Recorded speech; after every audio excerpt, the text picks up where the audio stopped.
नमस्कार मित्रों, दोस्तों, विद्यार्थियों, मैं पुष्कर वाजपेयी आप लोग के सामने एक बार फिर से एक नई क्लास लेकर आया हूँ कि आज एक नया वीडियो लेकर आया हूँ मध्यकालीन इतिहास पर। तो जैसा कि आपने लास्ट वीडियो में देखा, हम लोगों ने मध्यकालीन इतिहास में दिल्ली सल्तनत को, दिल्ली एम्पायर को आगे बढ़ाते हुए इल्तुतमिश के बारे में पढ़ लिया था। ओके, तो आज हम लोग इल्तुतमिश की उसी की स्टोरी को थोड़ा सा कंटिन्यू करेंगे और जानने की कोशिश करेंगे थोड़ा सा कि उसके और क्या क्या कार्य थे, युद्ध के अलावा, शासन नीति के अलावा उसने और कौन कौन से जीवन में कार्य किए। तो बस थोड़ा सा हाईलाइटली ब्रीफली देखने की कोशिश करेंगे।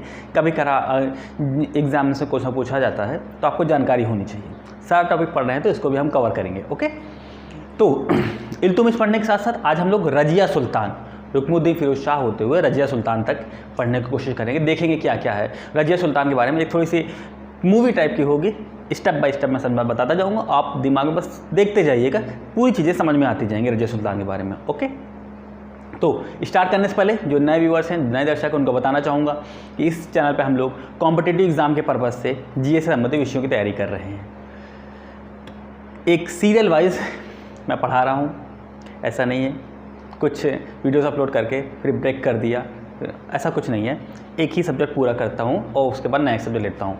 इंडियन कॉन्स्टिट्यूशन हम लोगों ने ख़त्म कर दिया है, उसमें हम लोगों ने लगभग हर पार्ट को डीपली एनालाइज किया है। उसके बाद अब हम लोगों ने एंशिएंट हिस्ट्री भी ख़त्म किया, अब हम लोग मेडिवल हिस्ट्री चले जाएंगे। तो जो नए व्यूअर्स हैं वो डिस्क्रिप्शन बॉक्स में जाकर लिंक देख सकते हैं या प्ले लिस्ट में जाकर देख सकते हैं। तो स्टार्ट करेंगे। पहली बार मेडिवल हिस्ट्री मैंने कहा था एक चैन की तरह है, हर चीज़ एक दूसरे पिछले प्रीवियस चैप्टर से जुड़ी हुई चल रही है। तो आप लोग पहले प्रीवियस चैप्टर देख लें, उसके बाद ही आज का वीडियो देखें। ओके, तो स्टार्ट करेंगे। इल्तुतमिश, जैसा हम लोगों ने देखा, दिल्ली का वास्तविक संस्थापक कहा गया। लगभग 1211 से 1236 के आसपास तक इनका जीवन चला। काफ़ी कहा जाए एक डायनेमिक लाइफ जी, हर तरह से अपने शत्रुओं पर विजय प्राप्त की। एक किसी को कूटनीति से, किसी को न्यूक्लियर होते, किसी को एक अच्छी प्लानिंग की तरह लड़ाइयाँ की।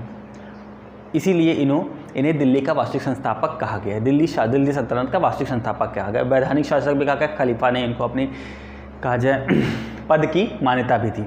लेकिन 1236 में जब इनकी मृत्यु हो गई, उसके बाद रुकनुद्दीन फिरोज शाह गद्दी पर बैठा, रजिया सुल्तान गद्दी पर बैठी। लेकिन थोड़ा सा एक ब्रीफली देख लेते हैं कि इनके जीवन, इल्तुतमिश के जीवन में कुछ और भी परंपराएं थी। जैसे इनके शासक वर्ग के बारे में काफ़ी क्वेश्चन पूछा जाता है कि 40 सरदारों का इन्होंने एक संगठन बनाया था जिसे तुर्कान चहलगानी बोलते थे, उसके बारे में क्वेश्चन पूछ लेते हैं। इनकी एक प्रथा थी, इक्ता प्रथा, उसके बारे में क्वेश्चन पूछ लेते हैं। और कभी कभार इनकी कहा जाए थोड़ा सा स्थापत्य, जो इन्होंने कुछ निर्माण करवाए थे, उससे भी क्वेश्चन पुटअप कर लिए जाते हैं। तो एक ब्रीफली हम लोग देख लेंगे जल्दी क्या क्या है, और फैक्ट्स पर ही चलेंगे, ज़्यादा डीप में जब जाने की कोशिश नहीं करेंगे।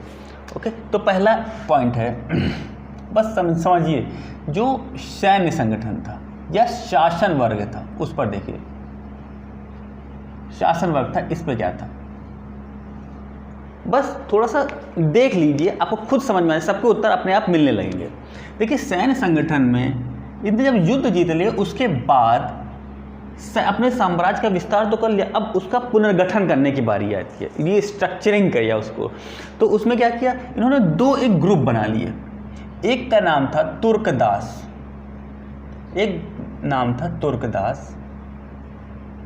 और दूसरा ग्रुप का नाम था ताजिक। ठीक, अब या तो आप इस तरह समझ लीजिए कि एक बना दिया इन्होंने फील्ड वर्क के लिए और एक बना लिया ऑफिस वर्क के लिए, एक ग्रुप बना लिया। ये तुर्कदास थे, इसका मुख्य काम था सैन्य कार्यवाही करना और इसका मुख्य काम था प्रशासनिक कार्यवाही करना। कौन थे तुर्कदास? जैसा नाम ही से है, ये दास थे, ठीक है। और इल्तुतमिश को ही अपना स्वामी मानते थे, मतलब सुल्तान को ही अपना स्वामी मानते थे, ठीक। लेकिन जब तक इल्तुतमिश रहा, इन पर पकड़ अच्छी रही, ठीक है। जो नियंत्रण के ऊपर, क्योंकि इल्तुतमिश ने ही इनको ऑर्गेनाइज कराया था, एक जो स्ट्रक्चरल फॉर्म में इल्तुतमिश ने दिया था। पहले थे तुर्कदास थे, दिल्ली सल्तनत पहले से थे, ऐबक के टाइम से थे, लेकिन जो एक स्ट्रक्चरल फॉर्म में एक ग्रुप वाइज जो स्ट्रक्चर दे दिया था, वो इल्तुतमिश ने दे दिया था। तो ये एक ही स्वामी के सब दास थे, ठीक। इसीलिए आपस में सबको अपने को भाई समझते, सब लोग आपस में जितने भी दास थे आपस में अपने आप को भाई कहते थे, है ना, और एक ही स्वामी के दास थे, मतलब इल्तुतमिश के ही दास थे, और इल्तुतमिश को स्वामी कहते थे। ठीक, स्वामी, इल्तुतमिश को अपना स्वामी मानते थे। ठीक है, मैंने क्या बताया, ये मुख्यतः ग्रुप बना था सैन्य कार्यवाही के लिए। एक तरह से कहा जाए एक स्पेशल फोर्स इल्तुतमिश ने तैनात कर रखी है, स्पेशल फोर्स की डिफेंस से रिलेटेड है, कोई भी काम हो तो इनसे ही वो सैन्य कार्यवाही करवाते थे। ओके, इतने बात समझ में आई। लेकिन जब इल्तुतमिश की मृत्यु हो जाती है, देखिए इल्तुतमिश की मृत्यु हो जाती है तो उसके बाद ये अपने आप को सुल्तान का स्वामी कहते हैं। अभी तक तो इल्तुतमिश का स्वामी इल्तुतमिश को स्वामी कहते थे, अब इसके बाद ये सुल्तान का स्वामी अपने आप को कहने लगे। कहीं ना कहीं थोड़ा सा इन पर नियंत्रण भी कम हो गया, कहीं ना कहीं थोड़ा सा। रीज़न क्या था, क्यों नियंत्रण कम हो रहा था? क्योंकि एक अरसे से, मैंने कहा शुरुआत से ही अस्तित्व में थे, शुरुआत से ही अस्तित्व में थे, और इसको जो स्ट्रक्चरल फॉर्म दिया वो इल्तुतमिश ने बस दिया। तो देखिए सैन्य कार्यवाहियों में शुरुआत से थे, इनके पास युद्ध लड़ने का अनुभव भी था, और एक तरह से कलाएं भी सारे प्रशिक्षित भी हो चुके, ट्रेंड थे, सैन्य कार्यवाहियों को ट्रेंड भी थे, अनुभव भी था। तो एक इनकी टेंडेंसी हो गई थी कि मुझे यही कार्य करना है, और सुल्तान के एक तरह से राइट हैंड टाइप के थे। तो कुल मिला के एक इनके ईगो आने लगा था। ये मैं बात अभी इसीलिए समझा रहा हूँ कि अभी भविष्य में ये यूज़ होने वाली है। तो एक ईगो पावर आने लगा, मतलब सुल्तान का राइट हैंड था। उनका कहने का मतलब है सुल्तान हमारे बिना कुछ कर ही नहीं पाएगा। इसीलिए जब तक इल्तुतमिश तक तो ये मत मानते रहे, लेकिन इल्तुतमिश के बाद ये थोड़े से इनके पर निकल है, कहा जाए पर निकल है, ये बात नहीं मान रहे थे सबके, अपने हिसाब से ही सब कुछ करने लगे थे। ये बात अभी और डिटरमाइन होगी। तो जब तक इल्तुतमिश अभी तभी तक का टाइम पढ़ रहे हैं, तो तब तक नियंत्रण रहा, और इल्तुतमिश ने इसी में से 40 सरदार जो अच्छे टॉप रैंकर्स थे, 40 सरदारों को चुनकर एक ग्रुप बना लिया। 40 सरदारों को चुनकर एक ग्रुप बनाए, जैसे बोल सकते हैं ब्लैक कमांडो, ऐसे कुछ आप समझने के लिए कह सकते हैं। एक स्पेशल फोर्स बना ली जिसके तुर्कान-ए-चहलगानी कहा गया, जिसे तुर्कान-ए-चहलगानी या चहलगानी भी लिखा रहता कहीं कहा, तुर्कान-ए-चहलगानी कहा गया इसी ग्रुप के। इसी में से अब ये स्पेशल फोर्स है, इल्तुतमिश को कहीं भी सैन्य कार्यवाही बनेगा, जाओ मेरे शेरों और युद्ध करके आओ, सैन्य कार्यवाही करके आओ। तो 40 सरदारों का ग्रुप था, एक तरह से जिसमें जो अभी तक जितने हैं इनका कैरेक्टर कटप्पा टाइप का है, बाहुबली में कटप्पा टाइप का है। बस सुल्तान के वफादार हैं, सुल्तान के अगेंस्ट कुछ भी नहीं करेंगे। सुल्तान ने अगर कह दिया कि सामने वाले को मारो तो ये मार के चले जाएंगे। ठीक, अब देखिए ये सैन्य कार्रवाई। अब जो ये थे ताजिक, ये कहे गए गैर तुर्क, ये तुर्की नहीं थे, गैर तुर्क थे, और ये आए हुए थे दिल्ली में आए हुए थे। अभी इनके बारे में और बातें भी चलेंगी। ये दिल्ली में आए हुए थे, ये मध्य एशिया से कुलीन वंशों से, अच्छे वंशों से रिलेटेड थे, है ना, कुलीन वंशों से आए हुए थे, जो मध्य एशिया में जिनके दरबार में थे, उनके दरबार में अच्छे पदों पर नियुक्त भी थे। कुल मिला के इनका प्रशासनिक कार्य करने का अनुभव था।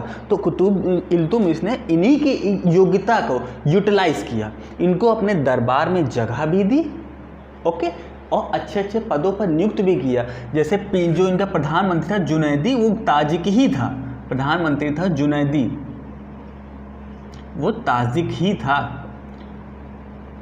और एक इतिहासकार था ईसामी, एक इतिहासकार था ईसामी, नाम याद रखिएगा, अभी फिर से आएगा ये नाम, ईसामी। ये सब यहीं थे, गैर तुर्की थे। जबकि बर्नी ने बताया है कि ये जो मध्य एशिया से लोग आए थे, जिनको ताजिक कहा गया, एक्चुअली ये मध्य एशिया से चंगेज़ खां के भय से भारत में सुरक्षा की दृष्टि से, सुरक्षा और जीविका की दृष्टि से भारत में आए थे। ठीक है, तो अब इसको इन्होंने प्रशासन वर्ग दे दिया, इन्होंने सैन्य संगठन दे दिया। तो कुल मिला के इनके पास योग्यता थी और इनके पास पावर थी, मतलब सैन्य संगठन। तो इसीलिए इल्तुतमिश का एक प्रशासन एक अच्छे तौर पे चल रहा था, एक अच्छे तौर पे प्रोग्रेस कर रहा था। यहाँ एक से बढ़ के एक विद्वान थे और यहाँ एक से बढ़ के एक बलवान थे, तो काम उनका सही से चल रहा था। अब इसके बाद थोड़ा सा आपने स्ट्रक्चरल फॉर्म देख लिया। अब थोड़ा सा एक इनकी प्रथा थी एकता प्रणाली, इस पर देख लेते हैं। एकता प्रथा, इसको जो भारत में सही तरह से वास्तविक रूप से अप्लाई करने का श्रेय इल्तुतमिश को ही जाता है। ठीक है, जो श्रेय जाता है इसको इल्तुतमिश को ही जाता है। ठीक है। अब देखिए इसमें कमी कहाँ आ रही थी। इल्तुतमिश के दरबार, इल्तुतमिश के शासन में ये हो रहा था कि कोई राज हर राज विद्रोही कर रहे, कहाँ तक संभाले सबको। तो इसने क्या कर दिया कि जो उनके सैनिक ही थे, जो अच्छे अच्छे सैन्य पदों पे अच्छे अच्छे सैन्य अधिकारी नियुक्त थे, उनको एक सिस्टम अप्लाई किया, वेतन के बदले भूमि। एकता का ही अर्थ ही यही होता, अरबी भाषा का सर्फ है, अरबी भाषा का शब्द है जिसका मतलब होता है भूमि, और एकता प्रणाली का अर्थ निकला इसमें वेतन के बदले भूमि। वेतन के बदले, बात को समझने की कोशिश करिएगा। इतने बड़े साम्राज्य में हर कोई विद्रोह कर रहा है, कब तक इसको दबाएंगे। तो उसने क्या किया कि हर राज्य की एक एक हिस्सा बांट दिया, एक सैन्य अधिकारी को दे दिया, एक सैन्य अधिकारी को दे दिया। कह रहे हम तो आपको सैलरी नहीं देंगे, आप इस जो मैंने आपको भूमि का टुकड़ा दिया है उससे आप रेवेन्यू इकट्ठा करें और अपनी सैलरी और जो अपने खर्चे हैं, जो आपका टीए डीए एचआरए सीसीए जो लग रहा है वो डिडक्ट कर लीजिए, और जितना पैसा बचे वो हमारे पास कोष में जमा कराइए। ये थी सिस्टम प्रणाली। ठीक, एकता प्रणाली में इल्तुतमिश ने अपने राज्य को कई भूमियों के टुकड़ों में बांट दिया और उन भूमि में अच्छे अच्छे सैन्य अधिकारी नियुक्त कर दिए कि अब जो एक प्रशासनिक तंत्र है, ये जो विद्रोह हो रहे हैं ये भी नहीं होंगे। और दूसरी बात, हमको रेवेन्यू भी प्रॉपर तरीके से मिलने लगेगा। और रेवेन्यू में क्या कहा कि जितना आप रेवेन्यू इकट्ठा कर लो, इतना इसका इतना % आपकी सैलरी है। ठीक, अपने खर्चे हटा के इतने %, तो अपनी सैलरी बढ़ाने चक्कर में वो ज़्यादा से ज़्यादा रेवेन्यू इकट्ठा करेंगे। एक ये रेवेन्यू आ जाएगा और दूसरा विद्रोह भी कम हो जाएंगे। तो इसी प्रणाली पे इल्तुतमिश ने सबको बांट दिया। अब ये देखिए दो प्रकार की थी प्रणाली, भूमि के बदले वेतन। ये थी एक प्रांतीय स्तर पे और एक ग्रामीण स्तर पे। एक ग्रामीण स्तर पे तो प्रांतीय स्तर पे जो नियुक्त हुआ वो तो खैर गवर्नर थे, और जो राज्य स्तर पे ये सैनिक थे, सैनिक स्तर के थे। और ये यहाँ पे ये थोड़ा बड़ा प्रांत पूरा अंडर में आता था। तो प्रांत में ये अच्छी अच्छी सेवाएं भी देते थे, जैसे सैन्य सुविधाएं देते थे, कोई डाकू लुटेरा आ गया, मुकदमों से रिलेटेड, लगान से रिलेटेड कई तरह की सुविधाएं देते थे। उसके बदले में रेवेन्यू इकट्ठा करते थे, और ये सिर्फ सैन्य सुविधाएं देते थे। तो इसके बदले में जब रेवेन्यू इकट्ठा हो जाता था उसमें अपनी सैलरी, अपने डीए सीसीए एचआरए टीए सब कुछ डिडक्ट करके जितना पैसा बचता था वो सेंट्रल में कोष में भेज देते थे। ठीक, ये थी एकता प्रणाली। बस समझने की बात है, ज़्यादा अगर थ्योरेटिकली व्यू में जाएंगे ना तो कन्फ्यूज़न क्रिएट होने लगता है, समझने की बात है। अब इसके बाद देखते हैं थोड़े से उनकी, अब रेवेन्यू की बात आई तो मुद्राओं पर चर्चा कर लेते हैं। इल्तुतमिश पहला शासक था जिसने शुद्ध अरबी में लिखे सिक्के जारी किए थे। ठीक, शुद्ध अरबी में लिखे हुए सिक्के जारी किए थे किसने? इल्तुतमिश ने। और इसके टाइम में चांदी का टका, मतलब जो टकसाल में छपते हैं चांदी का टका, वो चला था, जो लगभग 175 ग्रेन का था। ठीक, मुझे याद आया 175 ग्रेन का था। तो चांदी का टंका जो टकसाल में बने, एक जीतल होता है उसकी अलग पर, जो वो कला और साहित्य का चैप्टर है उस पर डिस्कस करेंगे शुद्ध। और इसके बाद बलबन ने शायद सोने का टका और सिकंदर लोदी ने तांबे का टका जारी किया था। ठीक, तो इल्तुतमिश ने चांदी का टका 175 ग्रेन का जारी किया था।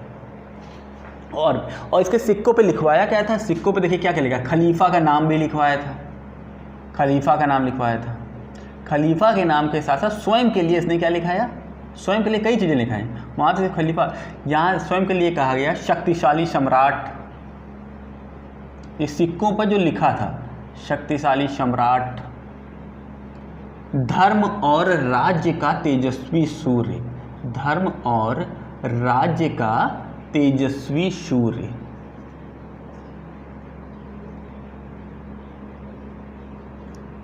सूर्य। ओके, सदा विजयी इल्तुतमिश, सदा विजयी इल्तुतमिश, इस तरह की चीज़ें उसने लिखाई थी। लिखाई कई भी चीज़ थी पर इंपॉर्टेंट इतनी है, शॉर्ट में देख लीजिए। चांदी का टका जारी किया था, और टकसाल में, जो टकसाल में बनते थे, चांदी का टका शुद्ध अरबी में जारी किया था, 175 ग्रेन का था। बलबन ने शायद सोने का और सिकंदर लोदी ने तांबे का टका जारी किया था, 175 ग्रेन का था। अब खलीफा का नाम लिखवाया अपने लिए, सदा विजयी इल्तुतमिश, धर्म और राज का तेजस्वी शूर, शक्तिशाली सम्राट, इस तरह के सेंटेंस भी लिखवाए उसने सिक्कों पे। ओके, कोशिश करूँगा मैं कि अगर इनके पिक्स मिल जाएँ तो मैं आपको पिक्स दिखाने की कोशिश करूँगा वीडियो के साथ में। ओके, तो अब देखिए इसके बाद थोड़ा सा जुडिशरी सिस्टम पे देख लेते हैं, हाईलाइटिंग नज़र डाल लेते हैं। इनका जो न्यायपालिका थी, न्यायपालिका के बारे में इल्तुतमिश के बारे में कहा जाता है काफ़ी सुदृढ़ न्यायपालिका थी। इसने हर नगर में एक काजी और एक आमिर ए दाद, जो जुडिशरी का CGI होता होगा उस टाइम का, तो आमिर ए दाद नियुक्त किया था। ठीक, दो पद थे, एक काजी और एक आमिर ए दाद। आमिर ए दाद नियुक्त किया। ओके, लेकिन जो सबसे सुप्रीम कोर्ट राष्ट्रपति के पद पे बैठा था वो था सुल्तान का ही निर्णय अंतिम होगा, अंतिम निर्णय माना जाएगा। ये तो थी, हमने वो थोड़ा सा क्रोनोलॉजिकली देखी, उनका प्रोटोकॉल देखा। अब देखिए, जैसे मैंने लास्ट वीडियो में बता भी चुका हूँ, इब्ने बतूता ने कहा था कि इल्तुतमिश के टाइम पे उसने अपने महल के बाहर 2 संगमरमर के शेरों की मूर्तियां बना रखी थी, जिसमें घंटियां टंगी हुई थी, जिसको बजा के कोई भी व्यक्ति किसी भी समय सुल्तान से न्याय की गुहार लगा सकता था। लेकिन यहाँ पे क्वालिटी एक समझ में आती है कि इल्तुतमिश के टाइम में जो व्यक्ति गुहार लगाए ना न्याय की, उसको लाल वस्त्र पहन के आना चाहिए था। ठीक है, देखिए लाल वस्त्र पहन कर ही न्याय की गुहार लगाएगा। इसका मतलब लाल वस्त्र ये था, ये न्याय का प्रतीक था, न्याय का प्रतीक था। यही एक एग्जाम्पल देखने को मिलता है जब रजिया सुल्तान जनता के सामने आती है ना, अपना सिंहासन मांगने। अभी बात चर्चा करेंगे, रजिया सुल्तान जनता के सामने आती है कि मुझको राजा बनाओ, मैंने वास्तविक शासक इल्तुतमिश ने मुझे ही अपने उत्तराधिकारी नियुक्त किया था, तो वो भी लाल कपड़ों में ही आती है जनता के सामने। इसीलिए कहा जा सकता है कि इल्तुतमिश के टाइम पे लाल वस्त्र न्याय के प्रतीक थे।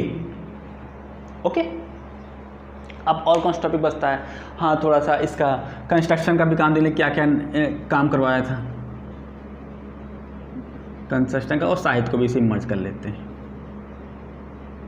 ओके, तो कंस्ट्रक्शन सबसे पहला पॉइंट सभी को जानते हैं, ये कुतुब मीनार का निर्माण करवाया था, है ना। कुतुब मीनार का नाम, जिसको 1299 के आसपास, 1199 के आसपास ऐबक ने स्टार्ट कराया था। ऐबक ने स्टार्ट कराया था और फर्स्ट मंजिल ही बनवाई थी, और फिर 1230-31 में इल्तुतमिश ने इसको पूरा कराया था, कुतुब मीनार को। ठीक है, कुतुब मीनार पूरा कराया था। ये किसकी याद में पूरा कराया था? एक सूफी संत थे बख्तियार काकी। ठीक है, बख्तियार काकी थे, कुतुबुद्दीन बख्तियार काकी, ऐसे कुछ नाम था इनका, बख्तियार काकी, कुतुबुद्दीन बख्तियार काकी। इन्हीं की याद में कुतुब मीनार का निर्माण कराया गया था। लेकिन ताज्जुब की बात यह है कि पूरी कुतुब मीनार में बख्तियार काकी का एक भी नाम नहीं है। इसमें जो नाम है वो मोहम्मद गौरी और ऐबक के नाम लिखे हुए हैं कुतुब मीनार में, लेकिन बख्तियार काकी का जिसकी याद में बनी है उसकी नहीं है, लेकिन कुतुबुद्दीन ऐबक और मोहम्मद गौरी के नाम लिखे हैं। ठीक, और इसने देखिए ये पॉइंट हो गया। और क्या बनाया था? एक इसने दरवाज़ा बनाया था, अलाउद्दीन का दरवाज़ा, अलाउद्दीन या अलाउद्दीन, ऐसे अलाउद्दीन का दरवाज़ा था जोधपुर में। तो आप देख लीजिएगा नाम, अलाउद्दीन का दरवाज़ा था, है ना। दरवाज़ा बनवाया था कहाँ पे? जोधपुर में। देखिए, अपने सबसे बड़े नसरुद्दीन से बहुत प्रेम करता, बहुत उसके लगाव था, क्योंकि वो एक योग्य शासक था और उसने पहले ही से अपने विल तैयार रखी थी कि उत्तराधिकारी में नसरुद्दीन ही मेरा अगला सुल्तान बनेगा। लेकिन नसरुद्दीन की आकस्मिक मृत्यु हो जाती है 2029 में। तो उसी की याद में उसने बदायूं में एक मकबरा भी बनवाया था। नसरुद्दीन की याद में एक मकबरा भी बनवाया था, जिसे सुल्तानगढ़ी का मकबरा कहा जाता है, सुल्तानगढ़ी का मकबरा कहा जाता है। ठीक, और एक बात और, जो मकबरा बनाने की जो एक सिस्टम, एक कहा जाए एक कस्टम आया, वो इसी बार सबसे पहला मकबरा बना था। तो सबसे पहले जो मकबरा बनवाने की एक जो कस्टम की शुरुआत होती है वो यहीं से मानी जाती है, एक प्रॉपर वे में यहीं से मानी जाती है। और इसने साहित्य के क्षेत्र में देखते हैं तो कई अपने साहित्यकारों को अपने दरबार में जगह दी थी। जैसे आप लोग बताते हैं, इतिहासकार थे इसामी, मैंने पहले ही बता चुका हूँ, इसामी थे, और मिनहाज उल सिराज और मलिक ताजुद्दीन, ये सब यही थे। ताजिक के, मलिक ताजुद्दीन, ये सब इन्होंने अपने दरबार में इनको जगह दी, साहित्य के क्षेत्र में इनको जगह दी थी। देखिए जब ये ताजिकों को और इन सब के जो विद्वान कैटेगरी, साहित्य के कवि के, लेखक के, इस तरह के विद्वान कैटेगरी के लोगों को इल्तुतमिश ने बिना किसी लालच के अपने सुरक्षा और जीविका के रेफरेंस में अपने दरबार में जगह दी, एक अच्छा पद दिया। इसीलिए समकालीन इतिहासकार उस समय दिल्ली को हिजरत दिल्ली कहते हैं, हिजरत नहीं, हजारत दिल्ली, ठीक है, हजारत दिल्ली कहते हैं, याद रखिएगा, हजारत दिल्ली कहा समकालीन इतिहासकारों ने, क्योंकि इल्तुतमिश ने कई विद्वान लोगों को अपने दरबार में स्थान दिया था, हजारत दिल्ली उसको कहा। और इल्तुतमिश ने ही लाहौर से राजधानी दिल्ली ट्रांसफ़र भी की थी। ओके, अब देखिए और क्या बचा है, लगभग सभी पर ये इस वर्ड को आप देख लीजिएगा, अलाउद्दीन, मुझे वर्ड याद नहीं आ रहा है, ठीक है, इसको आप थोड़ा सा देख लीजिएगा, कौन दरवाज़ा है, अलाउद्दीन, ऐसे कुछ मिलता जुलता नाम है। तो इल्तुतमिश के बारे में हम लोगों ने देखा, जो सैन्य प्रशासन था, देखिए कितनी अच्छी पकड़ बना रखी थी, डिफेंस के लिए लिया और फील्ड वर्क के लिए अलग और मिनिस्ट्रियल के लिए अलग, दो कैटेगरी में डिवाइड कर रखा था। मुद्राओं में उसने अपनी एक पर्सनल मुद्रा जारी कर दी थी, एक नई शुरुआत की थी। स्थापत्य में भी कुतुब मीनार जैसे इमारत को पूरा कराया, अलाउद्दीन का दरवाज़ा बनवाया, और इसने कई मोहम्मद गौरी और अपना पुत्र नसीरुद्दीन की याद में कई मदरसों का भी निर्माण कराया। शिक्षा के क्षेत्र में भी योगदान देते हुए कई मदरसों का निर्माण कराया था। ओके, और न्याय प्रणाली में मैंने बताया, इब्ने बतूता जैसा लिखा कि 2 सिंग बना रखे थे, उनके गले में घंटियां थी, कोई भी व्यक्ति न्याय की गुहार लगा सकता था, लेकिन शर्त क्या थी, रेड कपड़ों में आना चाहिए था, और क्योंकि रेड कलर न्याय का प्रतीक माना जाता था। ओके, एकता प्रथा के बारे में पढ़ी, 2 प्रकार की थी, प्रांतीय और ग्रामीण। एकता प्रथा मतलब वेतन के बदले भूमि, कई लोगों को उसने अपने वेतन बदले भूमि दे दी, इससे विद्रोह भी दब गया और रेवेन्यू बनने लगा। एक पॉइंट और आप रेफरेंस में याद रखिएगा, जैसे ये मैंने वर्ड बताया है ईसामी, ये नाम याद रखिएगा, अभी फिर से आएगा नाम। अब देखिए इक्तेदारी, जो लेते थे अंडर में उसे इक्तेदार कहा जाता था, नाम याद रखिएगा, इक्तेदार, अभी फिर वर्ड आएगा। और ये तुर्कदास, इसमें इनको कहा जाए सामंत, इनके सामंती कहा गया, अमीर भी कहा गया, अलग अलग राइटर ने बताया, सरदार और सरदार तो भी बताया, जो मुख्य रूप से कहा जाए फाइट करते थे, सैन्य संगठन कार्य थे, उन्हें सरदार भी कहा गया, सामंत भी कहा गया और अमीर भी कहा गया। कुल मिला के ये तुर्क, अमीर और इक्तेदार ये वर्ड, और ईसामी ये वर्ड, ईसामी कैरेक्टर याद रखिएगा, अभी ये सब फिर से आएंगे। Okay, right. तो अब हम लोग चलेंगे नेक्स्ट स्लाइड में, जहां हम लोग यहाँ पे हम लोगों ने इल्तुतमिश का पूरा चैप्टर क्लोज कर लिया, इल्तुतमिश के बारे में पढ़ लिया। अब हम लोग चलेंगे इल्तुतमिश के उत्तराधिकार की तरफ, जहाँ कैसे रुकनुद्दीन पहले गद्दी बैठा, उसके बाद रजिया सुल्तान गद्दी बैठते हैं। तो चलिए अब हम लोग चलेंगे नेक्स्ट स्लाइड में, चलिए स्टार्ट करते हैं उसके आगे। अब हम लोगों ने इल्तुतमिश का चैप्टर पूरा कंप्लीट कर लिया। अब हम लोग चलेंगे इल्तुतमिश के मृत्यु की तरफ और देखेंगे कि कौन उसका नया उत्तराधिकारी बनता है। थोड़ा सा बैकअप से लेंगे। इल्तुतमिश के कई पुत्र थे, मुख्य रूप से 3 पुत्रों का नाम किया जाता है। जो सबसे बड़ा पुत्र था उसका नाम था नसीरुद्दीन, उसके बाद रुकनुद्दीन फिरोज शाह, देन बहराम शाह, और एक कुतुबुद्दीन ऐबक नहीं, अब एक नया पुत्र है उसका कुतुबुद्दीन। 4 पुत्रों के नाम हाईलाइट हुए। और एक सबसे बड़ी पुत्री थी इसकी रजिया सुल्तान। उस समय कई पत्नियों का प्रचलन भी था। तो अब देखिए सब कुछ सही चल रहा था। इल्तुतमिश के जो सबसे बड़ा पुत्र था उसको अपना उत्तराधिकारी नियुक्त कर दिया था नसीरुद्दीन को, थोड़ा सा स्नेह भी रखते थे उसके प्रति। तो 1229 में नसीरुद्दीन की आकस्मिक मृत्यु हो जाती है, असामयिक मृत्यु हो जाती है, जिससे इल्तुतमिश काफ़ी दुखी भी होता है। बड़ा बेटा किसी का गया है तो दुख तो बनता ही है, तो दुखी होता है। अब उसके बाद जो सबसे बड़ा क्वेश्चन उसके सामने खड़ा होता है वो खड़ा होता है कि उत्तराधिकारी किसको नियुक्त करें, क्योंकि रुकनुद्दीन फिरोज शाह अयोग्य व्यक्ति था। उसके दोनों पुत्र थे, बहराम शाह और रुकनुद्दीन फिरोज शाह अयोग्य थे, और जो कुतुबुद्दीन था वो छोटा था। इस कंडीशन में अपनी जो इतने उसने अंपायर खड़ा किया है, गलत हाथों में पड़ गया तो सब कुछ खराब हो जाएगा, तो इस लालच में उसने अपना जो उत्तराधिकारी नियुक्त किया वो रजिया सुल्ताना को नियुक्त किया। रजिया सुल्तान को, अपनी सबसे बड़ी पुत्री रजिया को नियुक्त किया उत्तराधिकारी। एक महिला, एक स्त्री को आप सुल्तान नियुक्त कर देंगे, इस्लाम में ये इस्लाम के इतिहास में पहली बार आ रहा था। लेकिन आधुनिक इस्लाम में के समर्थक हो सकते हैं उसके, लेकिन उस समय तत्कालिक रूप से इसके समर्थन कोई भी नहीं था। इससे क्या हुआ, इसके रिजल्ट क्या हुआ, तात्कालिक रूप से विरोध प्रदर्शन होने लगा। लेकिन इल्तुतमिश टिका हटा नहीं और अपने प्रधानमंत्री जुनैदी को बिल तैयार करने के लिए ऑर्डर कर दिया। जब जुनैदी ने भी क्वेश्चन किया तो इल्तुतमिश ने अपने स्टेटमेंट में कहा था कि मेरे सभी पुत्र अयोग्य हैं और भोग विलास में पड़े हुए हैं। मेरी मृत्यु के बाद तुम्हें समझ में आ जाएगा, तुम्हें पता चल जाएगा कि उसके समान कोई योग्य शासक नहीं है, मतलब उसका मतलब रजिया सुल्तान के समान कोई योग्य शासक नहीं है। तो 1236 में हो जाती है मृत्यु। 1236 में जब इल्तुतमिश की हो जाती है मृत्यु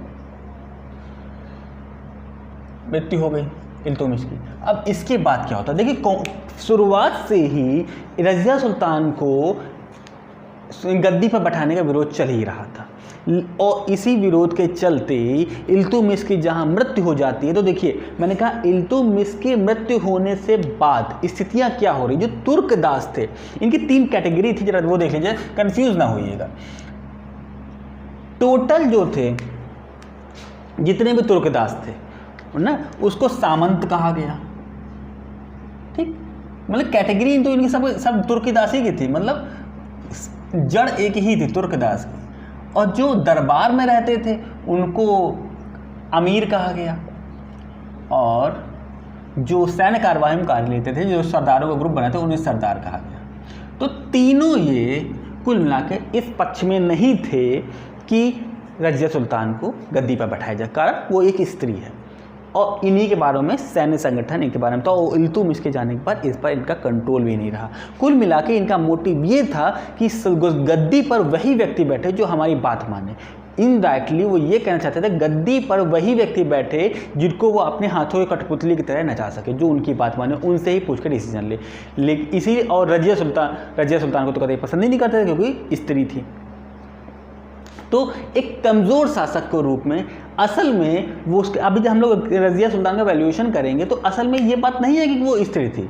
स्त्री होने का कारण तो उसका दूसरा आएगा। पहला कारण था क्योंकि ये जो तुर्क थे ये बड़े महत्वाकांक्षी थे, ये अपनी इच्छाओं को पूरा करना चाहते थे। और रजिया सुल्तान एक योगी शासिका थी, वो अगर आ जाती सत्ता में तो इनकी पावर कम कर देती। तो ये चाहते थे कि गद्दी पर कोई ऐसा व्यक्ति बैठे जो कमज़ोर हो। तो इन्होंने क्या किया, इनकी और इसकी रजिया सुल्तान की सौतेली माँ थी, नाम था उसका शाह तुर्कान।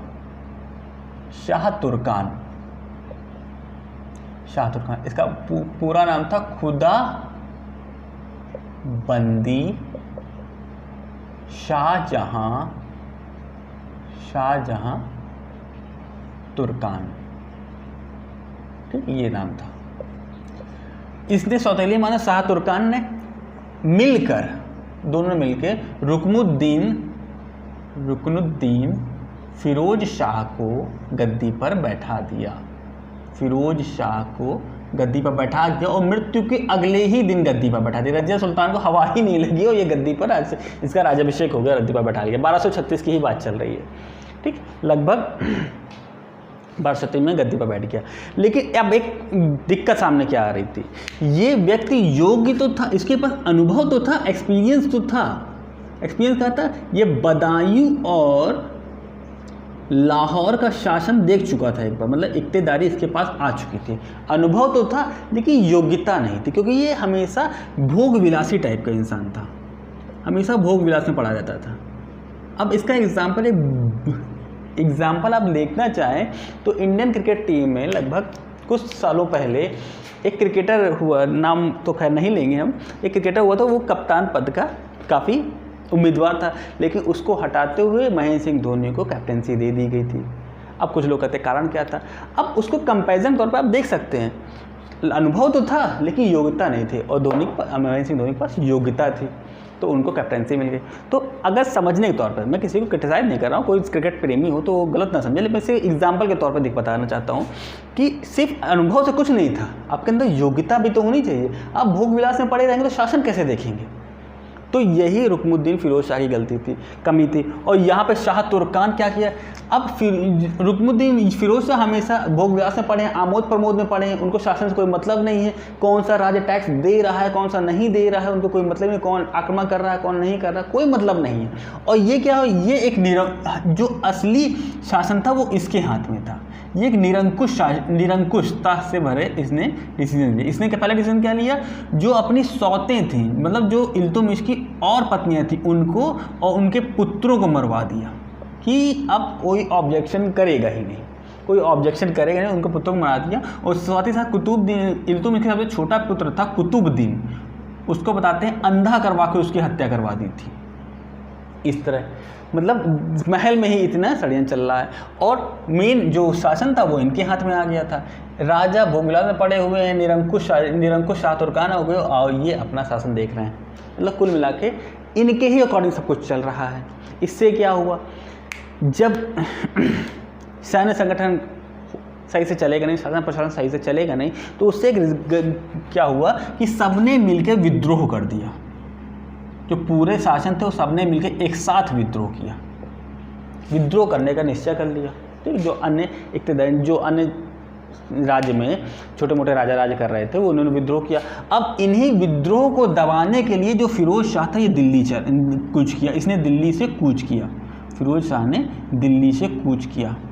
लेकिन रास्ते में ही इसकी सेना ने इसका साथ छोड़ दिया, कहते हमें तुम्हारे साथ से नहीं लड़ना, गलती तो तुम्हारी है, गलती तुम्हारी है, हम क्यों लड़े जाके। तो इन्होंने साथ छोड़ दिया। अब ये हो गया, ये इसको रिटर्न होना पड़ा, रिटर्न तो होना पड़ा, लेकिन इस टाइम पे हुआ क्या, ये गए और लौट के चले आए। अब ये तो है नहीं कि भैया प्लेन से गए तुरंत तत्काल लौट आएंगे, पैदल गए होंगे तो टाइम लग गया। अब यहाँ पे रज़िया ने क्या किया, जनता त्रस्त थी ही पहले से, रज़िया लाल कपड़ों मतलब न्याय के प्रतीक में लाल कपड़ों में आ गई जनता के सामने, मतलब शुक्रवार की नमाज अदा करने पर भीड़ एकत्रित थी, उन्हीं के सामने आ गई और न्याय की गुहार लगाने लगी कि जब इल्तुतमिश ने मुझे अपना उत्तराधिकारी नियुक्त किया था तो रुकनुद्दीन फिरोज शाह कैसे बैठ गया, और देखिए आप लोग कितने परेशान हैं, अब मुझे राजा बना दीजिए, आपके अच्छे दिन आ जाएंगे। इस तरह अच्छे उसने बातें बताई, मतलब जनता को आश्वस्त कर दिया कि मैं अगर शासिका बन गई तो आपको इस जो त्रासदी फैली हुई है, जो निरंकुशता फैली हुई, उससे आपको मुक्त करा दूंगी। जनता ने उस पर विश्वास किया और जब तक फिरोज शाह लौटता इसको रज़िया को सुल्तान बना दिया। 1236 में जनता ने इसको सुल्तान बना दिया। याद रखिएगा जनता का समर्थन रज़िया के साथ है। 1236 में इसको सुल्तान बना दिया और जब ये सुल्तान बन गई तो जब फिरोज वापस आया तो फिरोज शाह को और इसकी मदर को दोनों को इन्होंने कैद कर लिया और फिरोज शाह को वध करवा दिया। ठीक, फिरोज शाह का पत्ता कट गया, शाह तुर्कान कैद में पड़ी है और रज़िया सुल्तान के हाथ में आ गई है गद्दी। रज़िया सुल्तान के हाथ में आ गई अब गद्दी। तो इस तरह फिरोज शाह का लगभग 6 महीने का ही कार्यकाल रहा, 6 महीने 18 दिन का कार्यकाल रहा। तो मतलब 6 महीना छमाही उसने एक शासन किया। अब देखिए पॉइंट आ रहा है, आपके अंदर अनुभव तो खूब है, मैचेस तो आपने खूब खेले हैं, लेकिन आप कैप्टेंसी लेने के लिए जितने सीरियस नहीं है, यहीं पर मैच है। अब रज़िया सुल्तान आ गई, इन्होंने मैचेस नहीं खेले थे लेकिन कैप्टेंसी की उनका योग्यता खूब पड़ी थी। ठीक, कुल मिला के रज़िया सुल्तान ने इसने एक शासन तो कहीं पे नहीं किया, लेकिन इसके पास योग्यता खूब भरी पड़ी थी और योग्यता ही के अनुभव ना होने के कारण ये मात खा गई। अनुभव ना होने के कारण ही मात खा जाती है। जल्दी देखिए इसको रज़िया सुल्तान कैसे मात खाती है, यहाँ पे देखते हैं। थोड़ा सा इसको अभी स्टार्टिंग लेवल पर समझने की कोशिश करेंगे। रज़िया सुल्तान गद्दी पर बैठे 1236 में, रज़िया सुल्तान गद्दी पर बैठे 1236 से 1240 तक। तो इसका पहला स्टेप आप समझ लीजिए, इसने कहा गद्दी पर बैठने पर देखिए योग्यता तो में कोई कमी नहीं थी, लेकिन ये इसका जो टाइम पीरियड रहा काफ़ी कम रहा। कुल मिला के इसने अपने टाइम पीरियड में कुछ खास किया भी नहीं। ये एक नाम मात्र की शासक कर रही है, नाम मात्र की शासक कर रही है। और ये पहली दिल्ली सल्तनत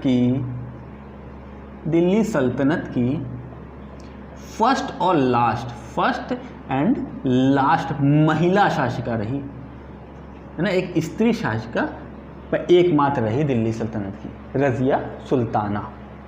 ओके, जब इसने ये देखिए गद्दी पर बैठी तो कॉमन सी बात है इनको तकलीफ होगी, इन तकलीफ हुई, कॉमन सी बात। तो रज़िया इन्होंने क्या किया, सभी इक्तिदारों को भी मिला लिया। अब इसमें इक्तिदार भी पार्टिसिपेट करने लगे, ठीक, जो हर राज्य का इक्तिदार थे वो भी पार्टिसिपेट करने लगे, ये भी विरोध में आ गए और इन्होंने रज़िया के खिलाफ विद्रोह करना शुरू किया, निश्चय कर लिया। देखिए एक गुट बना लिया, एक कहा जाए कॉन्स्पायरेसी बना ली, एक पार्टी बना ली विपक्ष की कि हम अब रज़िया सुल्तान का विरोध करेंगे, उसको अपने पद से अपदस्थ कर देंगे। तो इसीलिए, और ये अभी नए नए शासक बने हैं, नए नए इनके हाथ में सत्ता आई है, ना तो इनकी डिफेंस अच्छा है,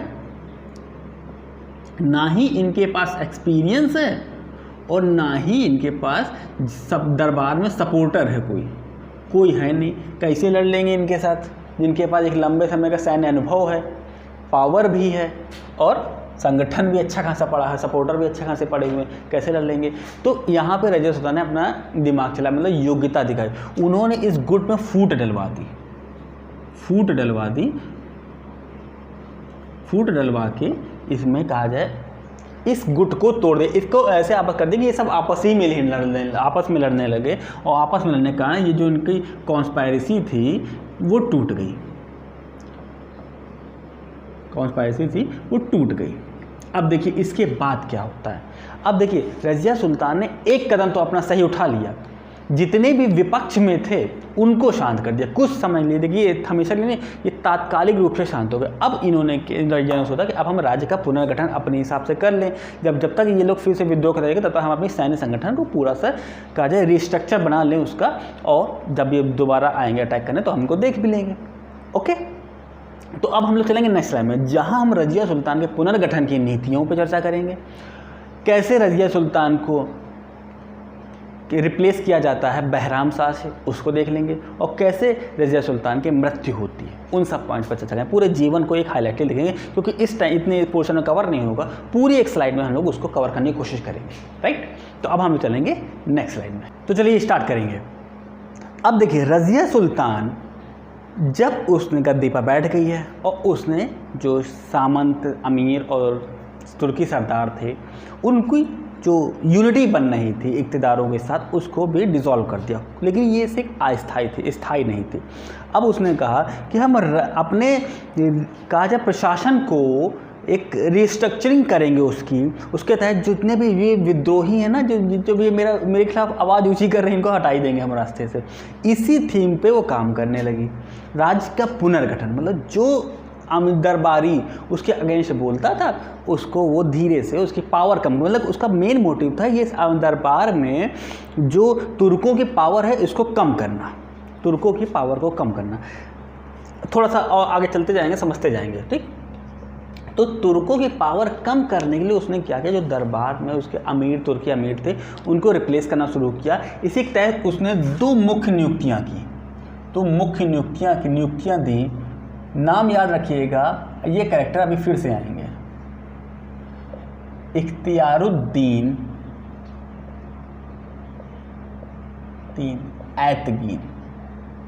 ऐतकीन, नाम याद रखिएगा, फिर से आएंगे, इंपॉर्टेंट कैरेक्टर है। दूसरी दी इख्तियारुद्दीन अल्तूनिया,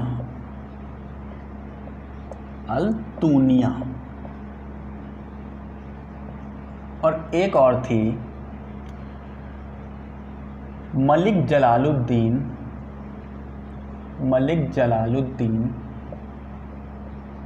याकूत।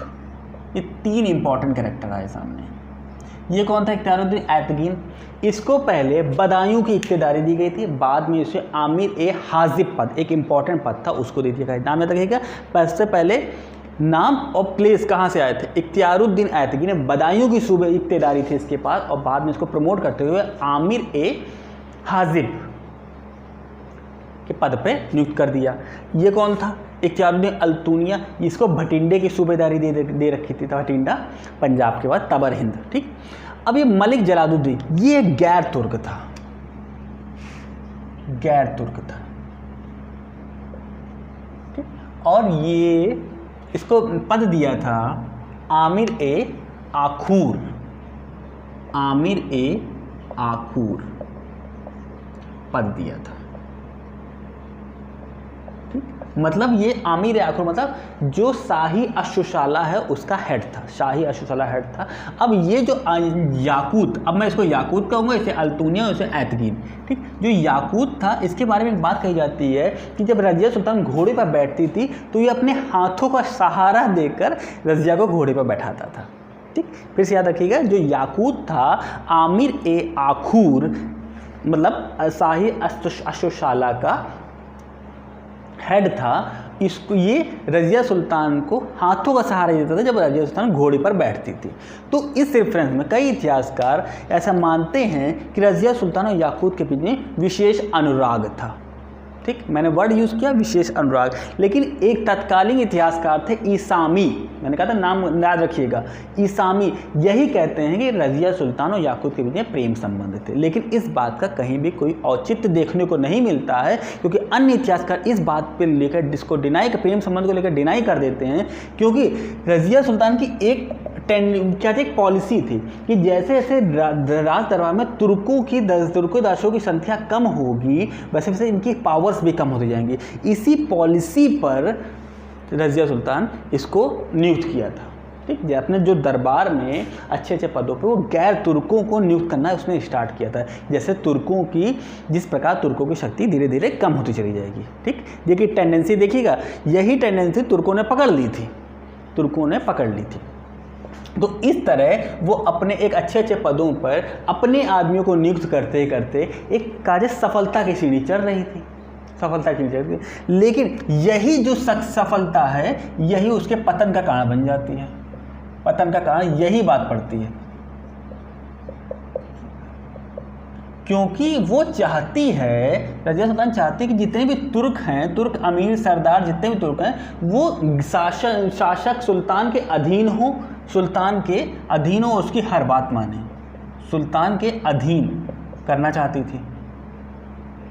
ये बात तुर्क पहले उसके सपोर्ट पे नहीं थे, और अब जब उन्होंने कहा कि अब तो नौकरी भी जाने वाली है तो वो और विरोध में आ गए। अब देखिए 3 कारण बन रहे थे उसके विरोध के। पहला कारण क्या था, तुर्क यह कभी बर्दाश्त नहीं कर सकते थे कि एक स्त्री के अधीन उसे रहना पड़े। पहला तो कारण स्त्री का हो गया, स्त्री शासिका के अधीन उनको रहना पड़े।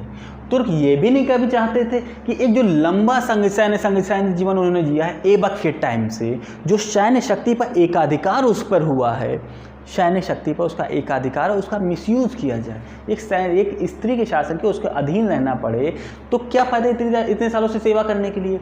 मतलब कुल मिलाकर जब भी तुम कहोगे हम तुम्हें नौकरी से निकाल देंगे, आपको मुँह उठाना पड़ेगा, इतने साल की सेवा की है उसका कोई वैल्यू नहीं है। तो कुल मिलाकर वो अधीनता स्वीकार नहीं करना चाहते थे, अधीनता को रिजेक्ट कर रहे थे। इससे तुर्कों के महत्वाकांक्षी अभिलाषाओं का पता चलता है। अभी जब हम लोग वैल्यूएशन करेंगे तो ये बात डिटरमाइन करेंगे कि रज़िया के जो पतन कारण था वो मेन कारण तुर्कों की महत्वाकांक्षी पॉलिसी थी, ना कि उसका स्त्री होना, ठीक। दूसरा कारण क्या सामने आता है, जो पुराने मुसलमान थे, जैसे बोल सकते हैं जैसे सनातनी मुसलमान, जो पुराने टाइप के मुसलमान थे, रूढ़िवादी टाइप के मुस्लिम समुदाय के लोग थे, वो क्या कहते थे, वो रज़िया को कतई पसंद नहीं करते थे। क्यों? क्योंकि वे स्त्रियों की पोशाक को त्याग के पुरुषों की पोशाक देखी थी। क्योंकि जब वो गद्दी पर बैठी थी वो एक काबा और चोगा पहनकर बैठी थी, एक तरह से एक लबादा टाइप का उसको लपेट के बैठती थी। तो उनको कभी इनको ये बात गले नहीं उतर रही थी कि स्त्री एक पुरुषों की तरह पोशाक पहनकर राजदरबार, खुले राजदरबार में आती है, घुड़सवारी करती है, युद्ध करती है।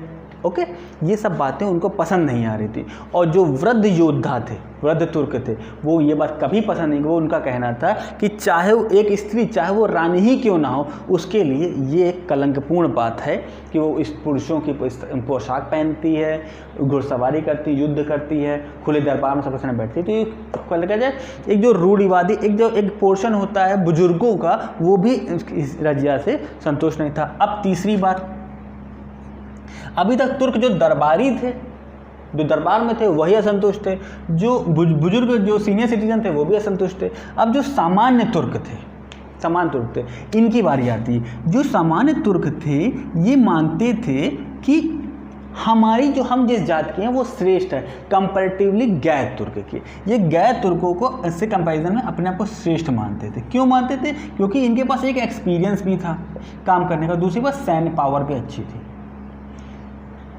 इसलिए श्रेष्ठ मानते। यही तीनों कारण उजागर हो गए, यही तीनों कारण हो गए रज़िया के पतन के मेन कारण के। अब देखिए हुआ क्या, तुर्क ऐसे ही थोड़ी नहीं किसी पर सुल्तान को अगर इन्होंने एक अच्छी प्लानिंग की। इन्होंने पहले रज़िया की कमज़ोरी देखी। रज़िया देखिए एक अपने अगर एक वर्ड में कहा जाए एक शासक को निरंकुश बनाना चाहती थी, मतलब कि जो मैंने कह दिया वही होना चाहिए, एक निरंकुशता की तरफ बढ़ने लगी और जिसके कारण ये एक नीरसता या असंतोष की भावना का उदय हुआ। अब देखिए जो रज़िया के साथ में थे वो गैर तुर्क थे, सपोर्ट में थे क्योंकि इनको नौकरी दे रहे थे, बढ़िया इनके लिए तो वैकेंसी अनाउंस हो रही थी। तो इनके पास ना तो एक प्रॉपर एक्सपीरियंस नहीं था, दूसरी बात इनके पास सैन्य कमजोरी भी थी, इतना इनको लड़ने का भी अनुभव नहीं था। देखिए जस्ट अपोजिट तुर्कों के पास दोनों है और इनके पास कुछ है नहीं। तो तुर्क ये जानते थे कि रज़िया के पास ये दोनों यही कमजोरी है, जो इसके सपोर्टर हैं वो तुर्कों को हरा नहीं सकते। बस इसके पास एक ही प्लस पॉइंट था कि जनता सपोर्ट में थी, समझते जाइएगा, जनता सपोर्ट में, कैरेक्टर से याद रखिएगा, जनता सपोर्ट में। अब इसके बाद क्या होता, तुर्कों ने एक प्लान बनाया, प्लान में 3 कैरेक्टर हाईलाइट हो गए। 3 कैरेक्टर कौन थे? एतगीन जो आमिर हातिम या बदायूं का इक़्तिदार रहा, फिर अल्तूनिया भी जो भटिंडा का रहा, और एक नया इक़्तिदार सामने आ गया कबीर खान जो लाहौर का इक़्तिदार था। लिखते थे इन तीनों ने कॉन्स्पायरेसी रची। क्या थी कमी? क्या थी? उनको गैर तुर्कों और सैन्य संगठन, रज़िया के पास पावर इतनी नहीं थी और ये जनता का समर्थन था। लेकिन रज़िया सुल्ताना के सपोर्ट में ये था, याकूत इसके समर्थन में था, गैर तुर्क था इसलिए समर्थन में था। अब क्या हुई, इन तीनों ने प्लान बनाया कि रज़िया को दिल्ली में नहीं मारा जा सकता क्योंकि जनता समर्थन में है, विद्रोह कर देगी, और ना तो महल में मारा जा सकता है क्योंकि गैर तुर्क इतने भी कमज़ोर नहीं है कि कहीं किसी को भी मार के चले जाओगे गैर तुर्क कुछ नहीं कर पाएंगे। महल में गैर तुर्क जो उसके दरबारी थे वो मदद कर रहे थे और बाहर जनता मदद कर रही थी। तो इन्होंने एक प्लान बनाया। इन्होंने क्या प्लान बनाया? कबीर खान से कहा कि तुम लाहौर में विद्रोह कर दो। इसने कबीर खान ने विद्रोह कर दिया तो रज़िया इसके पीछे विद्रोह दबाने के लिए गई। अब रज़िया जब विद्रोह दबाने के लिए गई तो इनको लगा कि कबीर खान इनको मार देगा, पर कबीर खान खुद मार खा गए, है ना। कबीर खान लगा कि रज़िया को मार देगा, लेकिन रज़िया ने कबीर खान को पराजित कर दिया। अब कबीर खान भागता चिनाब नदी पर पहुँचता, चिनाब नदी के उस पर मंगोलों के संग था तो वो तो फिर साफ़ ही करते थे। तो इन्होंने रज़िया के सामने हाथ पैर जोड़ लिया, माफ़ी मांग ली, सरेंडर कर दिया। तो रज़िया ने इसकी इक़्तिदारी छीन ली और इनको छोड़ दिया, कबीर खान को छोड़ दिया। इसके बाद क्या हुआ? 10 से 15 दिन बाद फिर एक प्लानिंग हुई। अब क्या हुई? अल्तूनिया ने भी भटिंडा में, ताबर हिंद के पास भटिंडा में विद्रोह किया। अब इस समय रमज़ान का टाइम था, गर्मियों के दिन थे, किसी की हिम्मत नहीं पड़ती, लेकिन रज़िया एक जोश आता था, उसने पूरी हिम्मत बांधी, पूरी सेनाओं को लेकर चल दिया। सेनाओं से कि अल्तूनिया को अगेंस्ट जो विद्रोह है इसको हम दमन करेंगे। लेकिन रास्ते में क्या हुआ? अल्तूनिया के लोगों ने याकूत इसकी हत्या कर दी। अब कहीं ना कहीं रज़िया का कॉन्फिडेंस लूज़ हो गया कि जो एक मजबूत सैन्य संगठन था उसके हेड को उसने मार दिया। अब इसमें रज़िया हो गई पराजित होती है और इसको कैद में कर दिया गया। देखिए कैद में किया है, मारा नहीं है। अल्तूनिया ने सब कुछ किया है, रज़िया पहले याकूत को मारा है, फिर रज़िया को कर लिया है कैद। अब बैकग्राउंड में क्या हो रहा है, जब ये यहाँ पे बठिंडा में सब कर रहे हैं तो दिल्ली में क्या हो रहा था, दिल्ली में क्या हो रहा था, दिल्ली में तुर्की अमीरों ने, तुर्कों ने और एतगीन ने क्या किया कि बहराम शाह, जो उसका दूसरा पुत्र था इल्तुतमिश का, बहराम शाह को गद्दी पर बैठा दिया। ठीक, बहराम शाह, और एतगीन खुद एक सर्वोच्च पद पर बैठ गया, लगा सपोज कर लिए पीएम पद पर बन के बैठ गया, जो सब कुछ हेड करेगा, वो तो इनको राष्ट्रपति बना दिया, खुद पीएम बन के सब कुछ सर्वोच्च पद पर बैठ गया। ठीक, अब सब कोई संतुष्ट था, एतगीन भी संतुष्ट था, पीएम बन के बैठे हैं सबसे। अब पीएम पद का नाम नहीं था, लेकिन मैं एग्जाम्पल तौर पर समझाया है, ये एतगीन बैठ गए। तुर्की भी है, क्योंकि बहराम शाह एक अयोग्य शासक है, उनके मुताबिक चलेगा, ये भी खुश हो। बहराम शाह दुख है, कुछ ना हिंग लगी ना बिटकरी, रंग चोखा आ गया कि कोई किया दिया कुछ नहीं, गद्दी मिल गई, बैठे बैठाए, बढ़िया है, सब कुछ खुश थे। लेकिन कमी कहाँ लगी, अल्तुनिया, इसको कुछ नहीं मिला, मेन काम इसने किया, इसको अल्तुनिया को कुछ नहीं मिला, तो इसमें असंतोष हुआ। ठीक, कंप्लेन की एतगीन के पास, देखो भाई सारा काम मैंने किया, रजिया को किडनैप किया, याकूत को मारा, और हमको क्या मिला, कुछ नहीं मिला, ये तो गलत बात है। तो एतगीन कहता है प्लानिंग मैंने की है, तो प्लानिंग तो अप्लाई तो मैंने कराया। अब ये अल्तुनिया और एतगीन के बीच में थोड़ा सा कहा जाए मिसअंडरस्टैंडिंग आ गई, या फिर एक कहा जाए विवाद की स्थिति आ गई, असंतोष की स्थिति आ गई अल्तुनिया, और ये बात रजिया को पता चल गई, रजिया को पता चल गई। तो रजिया ने क्या किया, अल्तुनिया से मीठी मीठी बातों में फंसा लिया। ठीक है, मैं एक कहानी टाइप के समझाने की कोशिश कर रहा हूँ कि आपको थोड़ा सी कहानी याद रहे। अल्तुनिया से कहा कि ऐसा है, मुझको बाहर निकाल दो, हम वो तो मिल जाएंगे, और एतगीन को पकड़ के मारेंगे, बहराम साहब को उतार देंगे और तुर्कों को रास्ते से हटा देंगे, पूरी प्लानिंग फिट है, बस मुझको बाहर निकाल लो। अल्तुनिया कहता है भाई क्या ही निकाले, तुम बाहर निकल कर कहीं हमको ना मारो, हमको ना मारो, तो हमने तुम्हारे आदमी को मारा था, तो हमको ना मारो। तो रजिया कहती ठीक है, हमको विश्वास करना है तो शादी कर लेते हैं। ठीक, अल्तुनिया और रजिया शादी कर लेते हैं, अब तो विश्वास मानोगे। ठीक, बढ़िया, 1 महीने की छुट्टी ली थी, सब कुछ ईएल मिलती है, 1 महीने की छुट्टी लेके जब तक ये शादी खुशियाँ कवर करते, इधर बैकग्राउंड में क्या हुआ, ये शादी की छुट्टियाँ कवर करके लौटते, इधर बैकग्राउंड में हुआ कि बहराम शाह ने एतगीन को ही मार दिया।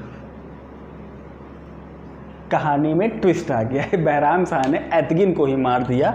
अब जब ये छुट्टी मना के लौट के वापस आते हैं, तब इनको पता चलता है कि यार एतगीन भी रास्ते से हट गया, अब तो और गड़बड़ हो जाएगी कि बहराम शाह अब खुद अपने आप को सही में राजा समझने लगा है, और उसके राजा समझने लगा है, और दूसरी बात तुर्क भी उसके साथ हैं, हराना इतना आसान नहीं है। तो हराने के साथ अब क्या किया, इन दोनों ने मिलके, अब इनकी शादी को थोड़ा सा पोस्टपोन करते हैं, दोनों ने मिलके सैन्य संगठन इकट्ठा किया, जाटों, राजपूतों और खोखरों, इनकी सेना को एकत्रित किया, इनसे समर्थन में इन सेना को एकत्रित किया, और ये आ गए वर्सेस बहराम शाह के वर्सेस आ गए और हार गए। ठीक, और मना लो छुट्टी, ठीक है, और मना लो छुट्टी, ये हार गए। यहाँ पे डिफीट हुई रजिया सुल्तान की। डिफीट होके जब ये वापस लौट रहे थे भटिंडा की तरफ, तो रास्ते में इनकी सेना ने भी कहा भी हारे हरंटे हैं, इनको अब कोई काम करना नहीं, इनको हरा ये सेना भी इनकी साथ छोड़ दिया, सेना ने भी इनको छोड़ दिया। अब अल्तुनिया और रजिया, कहा जाता है कि पेड़ के नीचे विश्राम कर रहे थे, काफ़ी थके हुए थे, तभी वहाँ के कैथल नामक जगह पर, यही एग्जाम पूछा गया था, रजिया की हत्या कहाँ पे हुई थी, कैथल नामक जगह पर इन दोनों को, रजिया और अल्तुनिया को, दोनों को डकैतों ने या डाकुओं ने मार दिया। इस तरह 1240 में,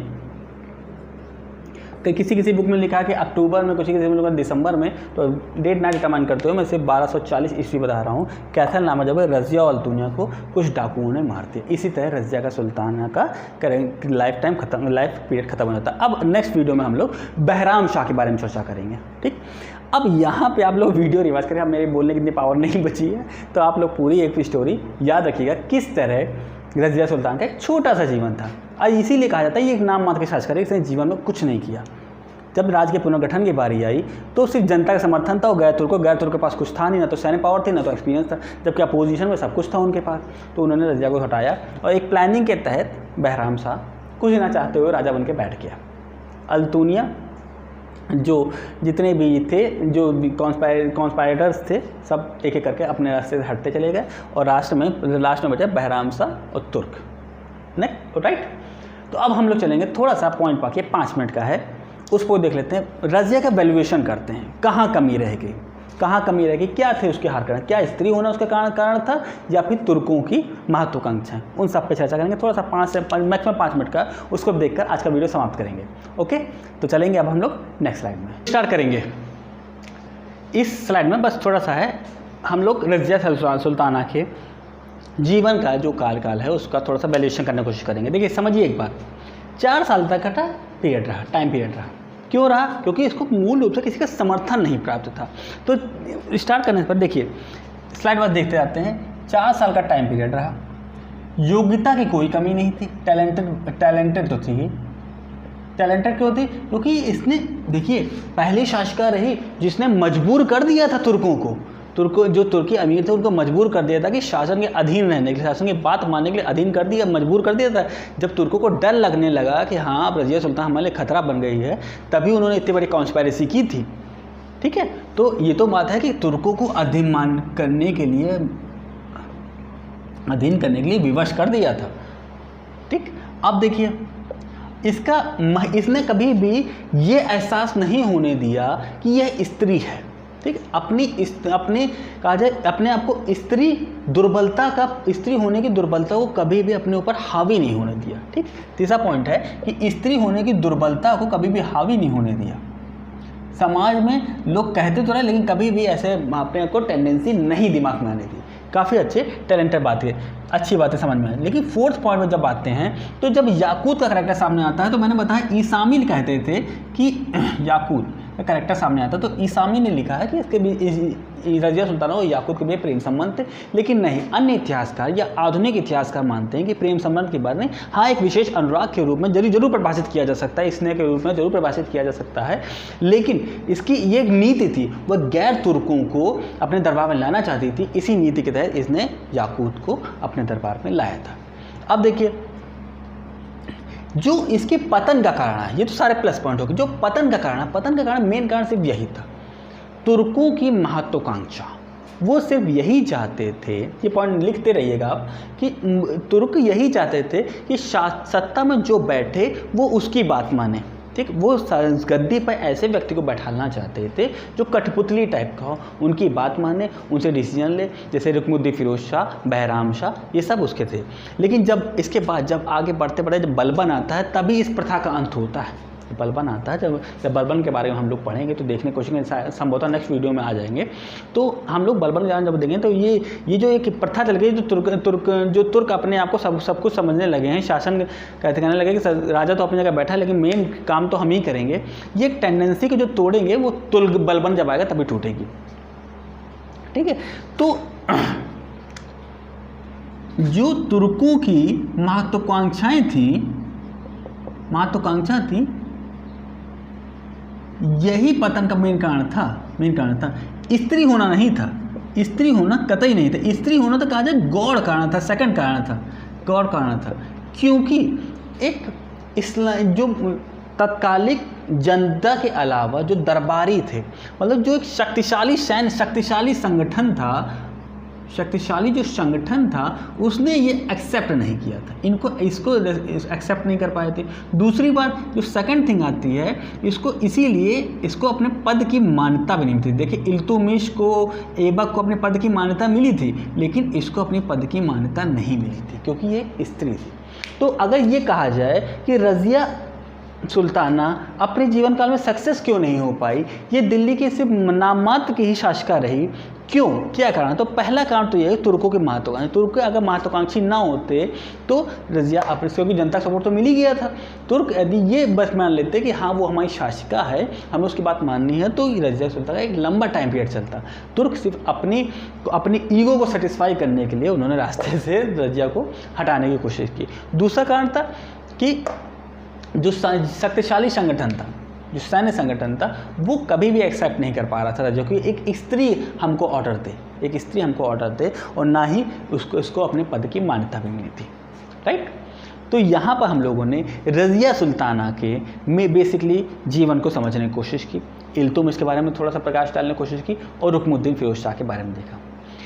उम्मीद है आपको जो मेरा एक नया मैंने कोई एक एक्सपेरिमेंट टाइप का किया था, एक कहा जाए एक कैरेक्टर को एक व्यंग्यात्मक रूप पे लेके चलिए तो लोगों के बच्चों के दिमाग में जल्दी बैठता है, जल्दी लोगों के दिमाग में स्टोर रहता है।